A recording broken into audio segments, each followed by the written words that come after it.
So I had to make another cut because yesterday both my memory card and the battery of the camera gave up on me because it's an old camera. So I'm gonna try to finish everything now, and I really have to be a little bit quicker this time. So I think I stopped at the crystallians yesterday, and I'm gonna give them a 6.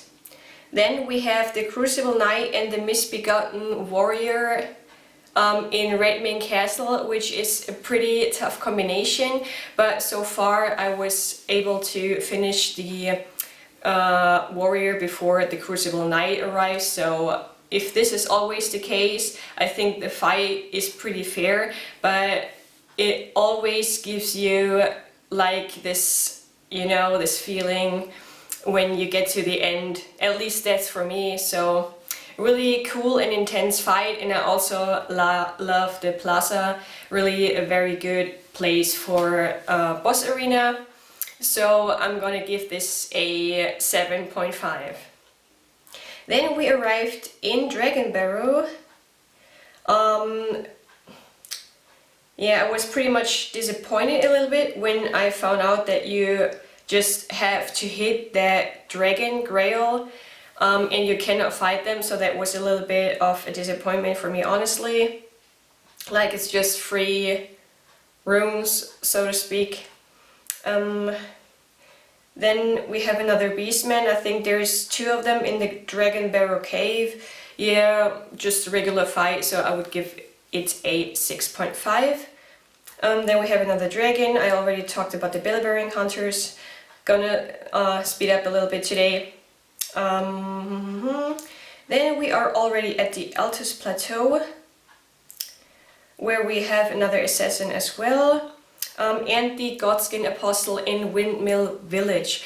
I watched a video from Sully the Witch about the lore, so I know why this apostle is there. So pretty cool. The ambience of the fight could be higher, but all in all I like the fight. Also, you can just, like with AV, I got there from behind and I could get the first hits in before they even reacted, so you can pretty much stump the apostle. But all in all I enjoy the fight and also the music, so I'm gonna give this fight a 7.5. Then we have Necromancer Garrus. For being a necromancer, this fight could also be more ambient, like more drama, and also the necromancer could get a little bit more HP because so far he's pretty easy to deal with. Otherwise he is a pretty cool boss. I would give another 7.5. Then we have the Tree Sentinel duo. Honestly, not too different from the single fight, so I would give them the same rating as I gave to the single one. Then we have Godefroy the Grafted. First, with Acno, I was a bigger fan of Godefroy for some reason, because, I don't know, I wasn't a big fan of Godric back then. But now I really have to say I definitely prefer Godric's fight because it's just more epic. But Godefroy is a pretty cool fight as well, so I would give it another 7.5. Then we have Demi-Human Queen Gillica. Yeah, just an average fight. I would give it a 6.5. Then we have the Sanguine Noble in the Ruins.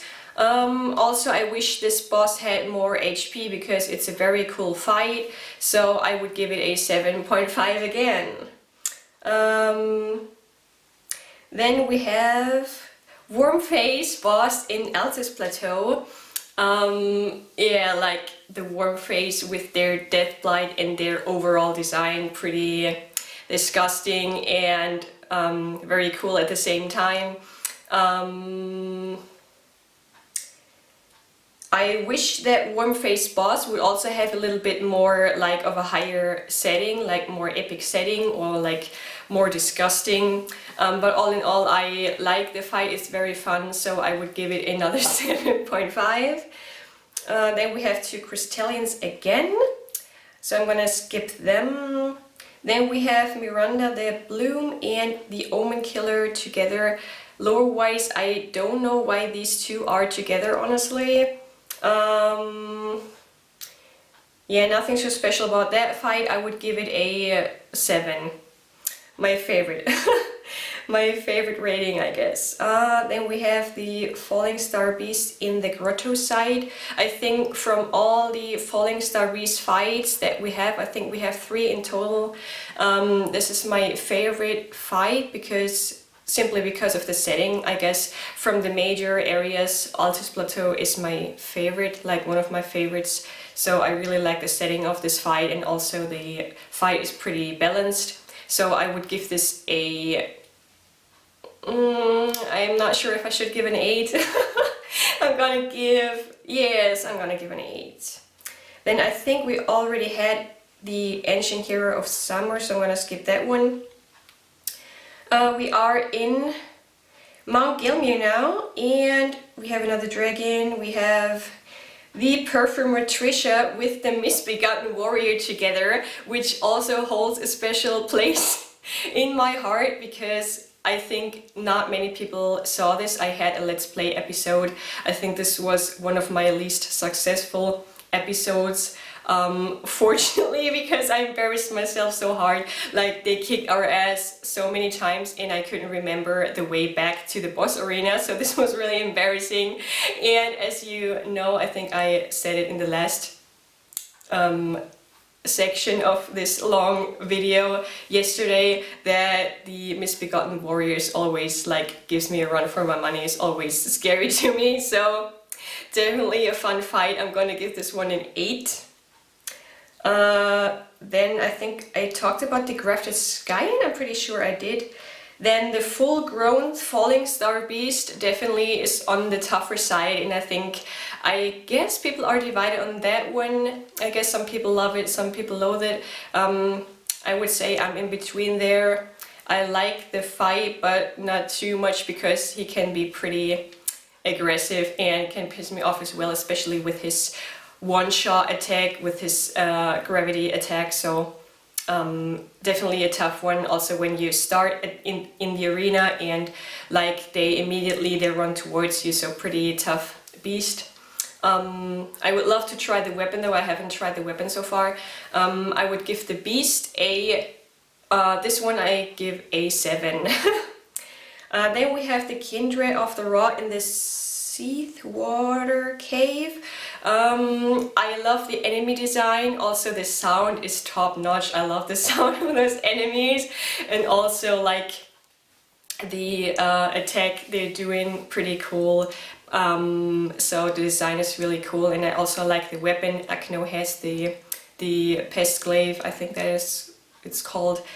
I'm gonna give them a 7.5. I think the setting could have also been a little bit improved and more epic. There are so many cool bosses that could have I would give every minor boss, every boss, a more epic setting. Every boss could have an epic fight, honestly. Then we have Demi-Human Queen Maggie. That's the one near Azure Side of Grace. I like the mob around her as well, so I like the setting of this fight. I would give it a 7 max. Then also very special fight for me is the Abductor Virgins in Volcano Manor. I think the very first time I was there with Acno, they were pretty tough, but then once he switched, he got one of his weapons to lightning, they were pretty easy to deal with. And I just remember that I still have to fight the Abductor Virgins with my own Abductor Virgin, so that's gonna be fun. Oh yeah, I think I skipped them. But yeah, I love this. This is one of my favorite enemy designs, as I also have my own character created around this enemy, so I would give this fight a 8, at least 8. Then we have, this is no boss. Then we have Demi-Human Queen Margot with the jet cannon as reward. That's one in a cave, I think. Nothing too special either. And also, like, I like the Maggie fight better, so I would give this one a 6. Then we have Mr. Rykard, Lord of Blasphemy, together. Also such a classic, I think. Like, really epic fight. And I also love snakes. I love that you get a special weapon. I love the first phase. I love when you fight the snake. I still don't know how to dodge this, like when it gets the head into the ground and then you got the lava from the ground. I still don't know how to dodge it. Like, we rolled, we jumped, and we still got hit. I have no idea. But yeah, I love the first phase. I love the cutscene, of course, very epic. Like, he looks at you and speaks to you, and like his design and his voice, everything really cool. I love the skulls. I remember that Acno just ran around the arena like a chicken, and I think AV just was chilling there and just sidewalking. I like the epic set. I don't know why some people use their actual weapon against this boss, like he's in the middle of the arena, so I don't know why you should do that to yourself, but okay. I also love the ending, like that he keeps talking, and actually I came back with Acno several times to the arena because I was really hoping that he would come back. So really epic fight. I love the arena and everything, so I'm gonna give him a 8.5. Then I think we talked about the magma worm already. Then we have another red wolf in, I think that's, why does it say Fort Lathe? I think there's a wolf in a dungeon, but I think I prefer, like, my favorite wolf is in Nokron. This is the easiest to deal with, honestly, but I also like the one in the dungeon. I already rated that one, I think. Then we have the Godskin Noble in Volcano Manor. I love the arena. It's also one of my favorite arenas. I always take screenshots with my characters in this arena. It's just so epic. I love the red light. I love Volcano Manor in general. Like the manor itself, and also this arena is one of my favorite places. Very cool aura, you know. And the Godskin Noble, like, what can I say about the design? Well, also, I know about the rolling fatties in Bloodborne, and also my boyfriend, but like the first time he saw that dude rolling, oh my god. Well, but yeah, you can easily dodge it if you go, like, you jump right inside of the roll, so it's not too hard to dodge. But yeah, aesthetically, well, but the fight itself, I think he is tougher than the Godskin Apostle for me personally. I enjoy the Godskin Apostle fight more, so I would give that dude a 7. Then we have arrived in Lanedale, the royal capital, and we have, I think I'm gonna mention the Draconic Tree Sentinel real quick. I like this fight compared to the one, like there's also another one in Farum Azula, and this one in Farum Azula is definitely way tougher because you have to fight them on foot, and this Draconic Tree Sentinel you can fight on horse, which makes it very easy. Again, I like that he has a second phase with his like lightning attacks. I like the design, everything. I like his weapon. I would give him a 7.5.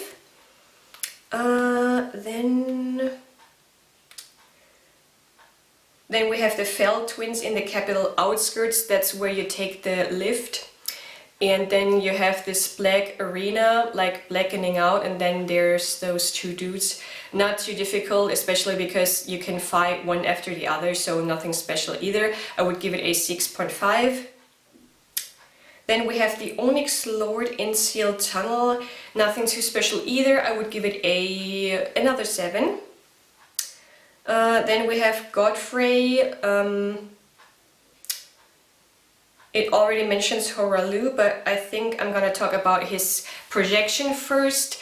yeah, pretty underwhelming fight at first, because I did not know that you have to fight him later again. So the first time I saw him and like, he's the first Elden Lord, why is he so underwhelming?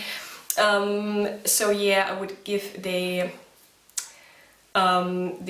projection a 6.5, because just not epic, like it could really be improved. But on the other hand, of course, it's just a projection, so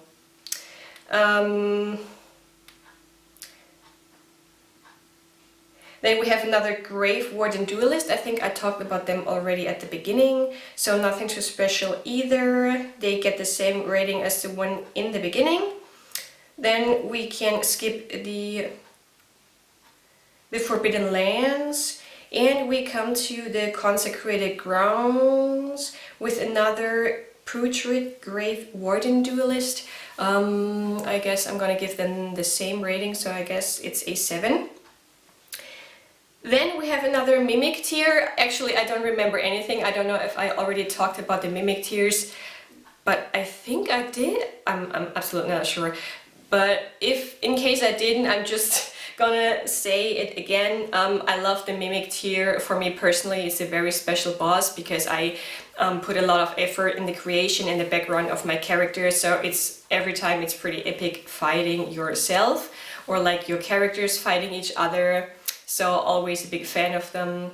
But instead of having put like 2 or 3 Mimic tier fights, I would have limited it to like 1 or 2. But given the Mimic more HP, at least our Mimics that we fought were pretty easy to deal with. So maybe it's because we have not enough HP, I don't know. But yeah, big fan of the Mimic tier fight. I would give them, maybe I'm gonna contradict myself if I already mentioned them, but I'm gonna give them an 8.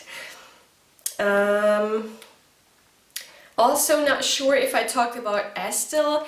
I'm not the biggest fan of the pace of the fight, but I like his design. His attacks can be pretty mean. I would give him a 6.5. Don't know, maybe I already mentioned him and now he's got like 2 different ratings. I have no idea. Then we have another Misbegotten in the Cave of the Forlorn.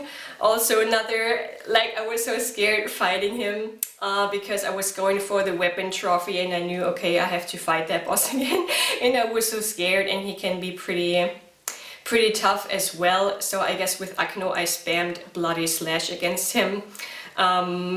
Yeah, this dude is always, like, his aura is just, yeah, I'm gonna give him, I guess so far, I don't know, but this one I'm gonna give an 8. Then we have the Mountain Tops of the Giants, and we are at the Godskin Apostle and Godskin Noble in the Spirit Colors Cave. So first we have the Godskin Apostle, and then we have the Godskin Noble. Definitely a tough fight, and you have to stay focused in that you don't use up all your flasks.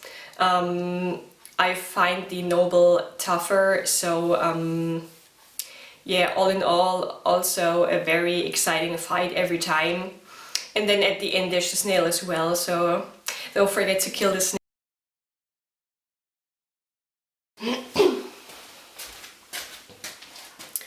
Okay, it cut me off again while I was talking about the Spirit Color Cave. So yeah, definitely always an exciting fight. I would give the fight a 7. Oh my god, I just got something funny. Okay, now we are at Miquella's Haligtree. And as you know, there are only 2 bosses there. First we're gonna talk about Loretta. For some reason I'm not a big fan of her at all. I love the setting and I love the arena. I like the music. I like her design and her moveset. But for some reason, I don't know, she's just annoying to me. I don't know. I prefer fighting her in Carrier Manor. Also, especially her blade attack is a little bit annoying to me. But yeah, I wanted to stay neutral. So yeah, it's a pretty cool fight, just not one of my favorites, definitely. So I'm gonna give her a 6.5. Now we come to Melania, Blade of Mikola. And yeah, she's not in my other list, so not in my list of favorite bosses and also not on my list of my least favorite bosses. I guess people are also divided on her. But she almost made it to the list of favorites, and if I would continue my list, like I would extend it from top 5 to top 10, she would be actually at rank number 6. And also I've been thinking about putting her on rank number 5, like she's super close to my number 5 favorite boss. And actually I prefer fighting her over my number 5, but it's just because the ambience, which you already know, this is very important to me, so I would put her on my number 6 of top favorite bosses. I love the pace of the fight, like this kind of pace is perfect. Like for me personally, I love it. I love her design and I love her moveset, and I know the waterfall is pretty controversial. For the first phase, I think it's pretty easy to get a feeling for when she's doing it. So we didn't have problems with that at all later. Also, I'm very happy that I got a very clean phase in the attempt where we made it. So far I've only fought her with Acno, but I will soon fight her with AV too, and I'm very looking forward to the fight and also curious how we're gonna deal with her. Yeah, like her cutscene and her overall design, especially in the second phase, you can clearly see that this is FromSoft's signature boss for Elden Ring. At least that's my impression. Like they put everything into her design and moveset and everything. I know that there's lore behind, for example, the butterflies. I think there's lore behind it as well. But yeah, of course, like her design with the wings and the butterflies, like it's so obvious that this is intended to be the boss of Elden Ring, I guess. So also congratulations to all Melania fans. Like they must be super happy to get everything from their boss, like design everything, like so super epic, like you couldn't have done it better. For me personally, I think it's a little bit exaggerated overall, as far as her, like the epicness is concerned, and there are so many bosses that would also deserve more. So yeah, she definitely sticks out with everything. I also love her second phase. Like I love the spirit attack. It can be pretty tough as well, but like the ideas they gave her and put into her boss fight is really top notch, so you cannot really, I have nothing to criticize about her. I really like the fight. I also like her dialogue, and I also love her voice. I think it suits her perfectly, and the ambience of the fight is like the voice is really perfect, well chosen as well. So yeah, I'm gonna give Melania, I think I gave my Bay Margit a 9. So compared to Margit, it's really tough, but I would give Melania gets a 9 as well.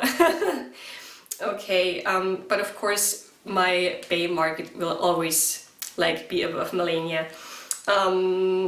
So yeah, that's that. Now we are in Siofra River. I think I haven't talked about the ancestor spirit yet. Also very cool boss, like more of the dreamy side. Honestly, I'm not a big fan of the noise it does when it like does these 2-3 jumps. I don't know, but for me personally, I don't know why, but I'm not a big fan of the sound of this. I don't know. I like when it takes your HP and like from the surrounding animals, like very cool design as well. also this fight, like the pace of the fight is also on the edge for me, so it's also none of my favorites either. I would give it a 7 max. Yeah, there's the Ancestor Spirit and then the Regal Ancestor Spirit, one in Siofra and the other one in Nokron. Then I haven't talked about the Dragonkin soldiers yet. I don't know why, but like for some reason, when he's almost done, like he does this small dip attack and then it's a one shot. I don't know what kind of attack this is. This is so weird sometimes. And also for some reason with Acno I skipped his second phase, like when he does the lightning, like the one in the huge arena, not the one in Siofra you encounter the first time. So with AV actually we got to see that phase for the first time. Is pretty cool. So that fight is definitely the better one compared to the Siofra one, the simple one. His design is strange. I don't know, I would give that one 6.5. Between 6.5 and 7, but tending towards 6.5. Now we are in Deep Root Deaths and we have fierce champions. Yeah, nothing too special about them either, but I love the arena. It's by far my favorite arena of them all. Like, I don't know about you, but the first time you see that arena and you walk into the arena, and every time I step on a branch my heart stops. Like, this is so scary. I love this arena so much. So hard to judge, but just looking at the fights of those champions, I would give them a 5.5. But before ending this, I really have to add the ambience of the arena, so in all they're gonna get a 6.5 because of the arena. Then we have the Crucible Knight Siluria in the Nameless Eternal City. That's the one near the tree. I would give that one, I think also for me personally, this one is easier to deal with than the Ordovis type of Crucible Knight, so I would give that one a 6.5. Yeah, and then we have the Lich Dragon 46 that I unfortunately missed with Acno, but with AV I made sure to complete Fia's quest line to get to this dragon, and I love the dragon design. Of course I love the arena. I think the arena is like the aura is above the dragon's design. So if I would choose an enemy for this arena, it would definitely be something completely grotesque. So it's very hard to match the arena, but that's just my own personal preference, like who cares, but that's just me. But as far as the dragon is concerned, very cool design, and I really, with my third character, I really have to take my time to look at his moveset and his design again, because with IV I think we just focus on winning the fight. I love his lunge attack with the lightning. I really think that's a pretty cool attack, and yeah, overall he can be pretty tough to deal with, but he's a really cool fight, like of all the dragons, really cool. But I still prefer Exekus. I would give the Lich Dragon an 8. Then we can skip all the bosses of Lake of Rot. Then we are in Crumbling Firm Azula, finally, and we have the Godskin duo that is also on my regular list. I guess some people really hate the Godskin duo, but I'm also very curious about how I'm gonna deal with them with AV, because so far Acno didn't have many problems with them, like I think 4 or 5 tries at most. I like the fight, I like the setting, also the pillars can be helpful, and also it's not too difficult when you kill off the first one, then you can take your time with the other one before they summon their ally again. So it's a pretty cool fight, and I prefer this one over the one in the Spirit Color Cave, where first the Godskin Apostle is there and then you have to fight the Godskin Noble afterwards.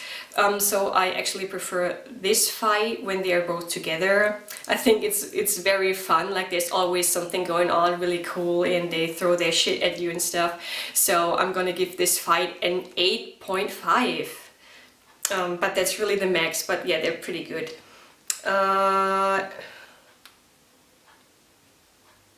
And then we haven't talked about Moke the Omen in the Landel sewers. I think the ambience also of this arena is not my favorite either. I like his moveset. I'm gonna give him a 7.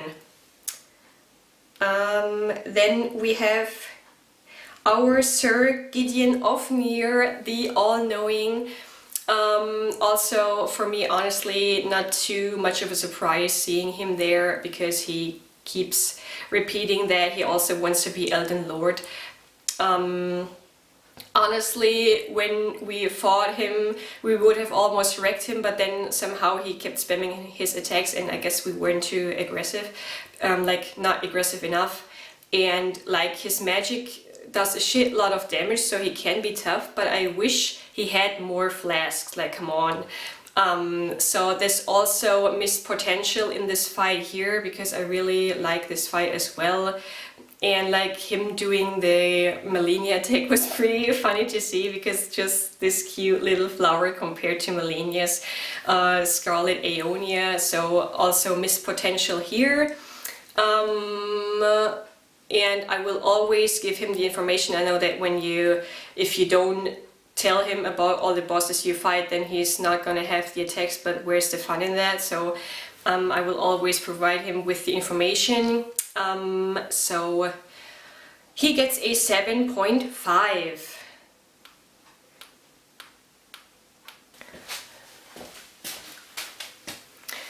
Okay, I got my last battery finally charged, and first of all, before I get to the 2 last bosses, I appreciate everyone who has made it this far. Like, I never expected it to be that long. Like, I knew it's gonna be so long, but not super duper long like the way it is, but okay. And I'm so glad that I left out my favorite bosses and my least favorite bosses, because otherwise I guess it's gonna be another additional hour. So I would appreciate checking out my other upcoming video that I still have to make about my top 10 bosses.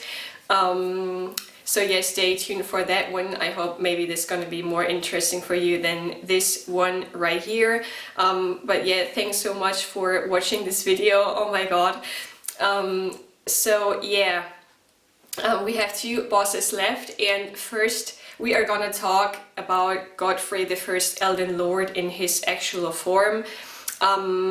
From what I read and heard, and you know, so far I haven't read a lot about Elden Ring to save myself from spoilers, because we are still in the beginning of the DLC with Acno, so I'm still gonna avoid all the spoilers as best as I can. But yeah, I guess he seems to be on the more popular side, because only alone from acknowledging our strength and the way he talks to us and addresses us, especially the way he talks in the first phase, like in the polite way, I think that's very popular for many people. I like him as well, but honestly, for me personally, he's not too special. Also, I like his second phase. Honestly, so far I have only fought him with Acno, and we haven't had too many problems with his second phase. And I know he has some grab attacks, and I think he got us one time, because there's one grab attack where he just, out of the blue, he just closes distance and he grabs you, so that's really tough. I'm not sure, but I think I prefer his second phase, because his first phase with the stomps can be pretty annoying, but also I like the rhythm of the fight, because I like fights where you have to have a rhythm. I guess I haven't mentioned it yet, but also when fighting the Crucible Knights, you really have to get into the rhythm of dodging. So some bosses really have their, not only their timing, but their rhythm. So when you are in the flow of the fight, then it can be pretty fun. I like his cutscene as well, also one of the most intense cutscenes too, but I think the Fire Giant is still above as far as the intensity of the cutscene is concerned. I love that they gave him like the split personalities. That's really cool idea, and also his lion Serosh. And I guess many people would have expected the animal to join the fight. It would have also been very cool. I love the ambience. Also the arena is also one of my favorite arenas. So I'm gonna give him an, I don't know, I'm split between 7.5 and 8. But yeah, he's none of my favorites either, so I'm gonna give him a 7.5. But like, this is just my own personal preference, but definitely he is a pretty epic boss. Okay. And we're coming to the last boss of this boss rating. Oh my god, finally. Really, I'm so happy that you made it this far with me. So last but not least, we're gonna talk about the Elden Beast. I guess this is also not everyone's favorite as far as design is concerned. Like, I guess my daughter could have drawn something better than that. So for being in like what it's supposed to be and like being this astral creature, I think they could have made something else than that. I don't know why they designed it this way. For me, it looks like a dinosaur, like this herbivore dinosaur with a palm tree on their back. So yeah, design-wise, also, I don't know, like looking at its eye, or like, I don't know, it's it can be cute somehow also, and I don't know if that's like intended by the makers, like, I don't know. And as far as the fight itself is concerned, I like the arena, I like the music, I think it fits the being pretty well. I've already read that many people said that this fight is tedious because the beast always swims away from you.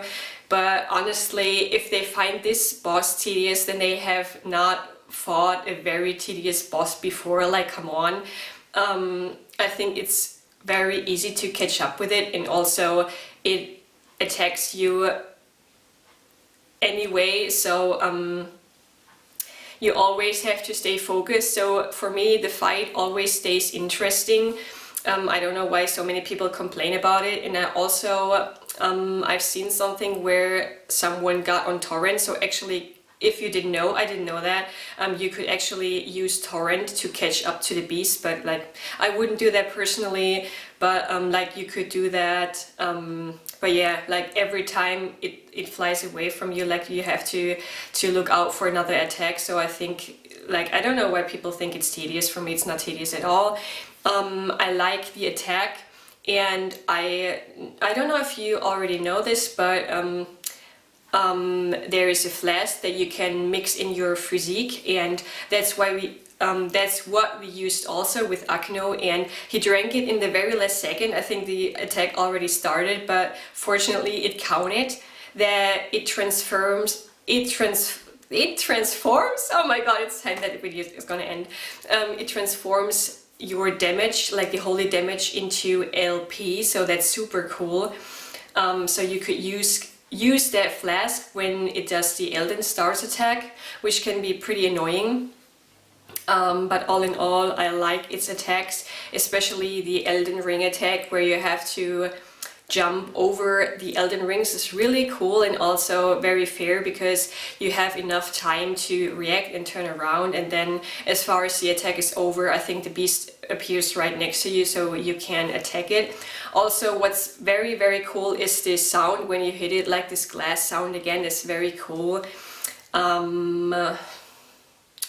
So yeah, all in all, I would give the beast also tied between 7.5 and 8. I don't know, I would give it an 8. So yeah, that's all for this video. Again, thank you so much for watching this and staying with me. I hope there was something interesting for you. Also, you can let me know what you think about the different bosses that I mentioned. And like I already said several times, there's gonna be another video that I'm gonna make about my top 5 favorite and least favorite bosses. I don't know how long this is gonna be, but I guess it's also gonna be a pretty long video. Oh my god. But yeah, thank you so much, and I hope to see you in the next one too.